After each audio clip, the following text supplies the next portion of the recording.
म्हणून याला मी ॲक्सिडेंट्स नाही म्हणत आहे, हे मर्डर्स आहे आणि या मर्डरचे जबाबदार कोणी असेल तर हे दोघं नेते आहे महाराष्ट्राचे, जे आज पुन्हा 5 लाख रुपयाची घोषणा करण्यासाठी आलेले आहे। आपल्याला आपल्या राजनैतिक स्वार्थासाठी ते समृद्धी महामार्गचं उद्घाटन करायचं होतं, तर कशा प्रकारे ड्रामा करून मुख्यमंत्री साहेब आणि उपमुख्यमंत्री साहेब एका थार गाडीमध्ये बसून एक मीडिया इव्हेंट केलं होतं।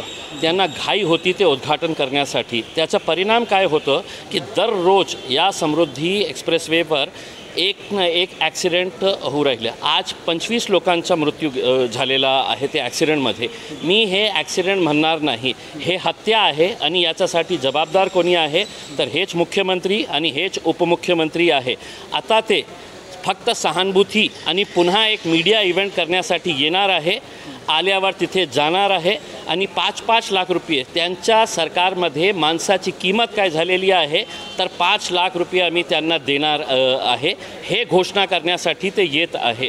मला एक प्रश्न हे विचारायचा आहे की जेव्हा हे एक्सप्रेसवे सुरू करायचं होतं, आपणनी का एकही नागपूरपासून ते शिर्डीपर्यंत एकही फूड प्लाझा नाही आहे?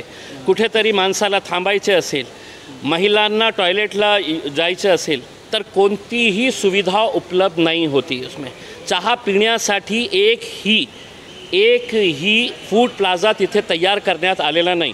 पण आपल्याला भीती होती की आपला सरकार उद्या पडतील की परवा पडतील, मग काय करायचं, लवकरात लवकर यायचं, कशापशा बनलेला आहे त्याचं उद्घाटन करायचं आणि निघून जायचं।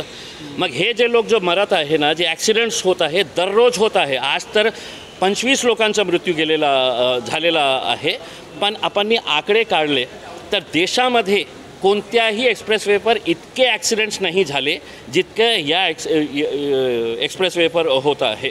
म्हणून मला हे सांगायचं आहे की लवकरात लवकर आपण ते एक्सप्रेसवे काही दिवसासाठी बंद करा आणि जे एजन्सी आहे, रोड सेफ्टीची जी एजन्सी आहे, त्यांना कारण शोधायला सांगा आणि त्याच्यानंतर तुम्ही ते पुन्हा उघडा। फूड प्लाझाची व्यवस्था करा, तिथे चहा पाण्याची आणि टॉयलेट्स बांधण्यासाठी तुम्ही 20,000 कोटी रुपयेचे तुम्हाला पार्लमेंट बिल्डिंग बांधायची असेल तर 1.5 वर्षामध्ये तुम्ही तयार करतं। इथे टॉयलेट्स बांधता येत नाही आपल्याला, फक्त यायचं आता आणि पुन्हा 5-5 लाख रुपयाची घोषणा करायची आणि निघून जायचं। हे तर दोघंही खूप ज्ञानी आहे। पुन्हा त्यांना सांगा थारमध्ये बसा, सगळं मीडियावाल्यांना सोबत घेऊन जा आपल्यासोबत आणि एक मीडिया इव्हेंट करा।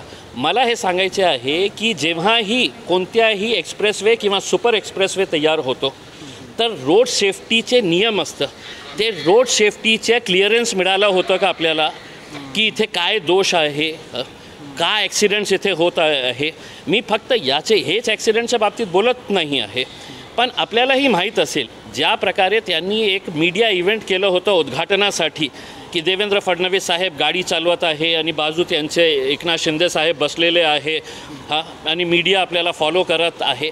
त्यांना फक्त हे काळजी होती की आमची सत्ता पुन्हा गेली तर पुन्हा कोणी येईल आणि त्याचं उद्घाटन करेल, म्हणून घाईघाईने जे करण्यात आलेलं होतं त्याचा हे परिणाम आहे। म्हणून याला मी ॲक्सिडेंट्स नाही म्हणत आहे, हे मर्डर्स आहे आणि या मर्डरचे जबाबदार कोणी असेल तर हे दोघं नेते आहे महाराष्ट्राचे, जे आज पुन्हा 5 लाख रुपयाची घोषणा करण्यासाठी आलेले आहेत। महाराष्ट्रातील ताज्या बातम्यांसाठी बघत रहा टाइम्स टुडे 18 न्यूज। सोबतच शेअर करा, सबस्क्राइब करा आणि बेल आयकॉन प्रेस करा।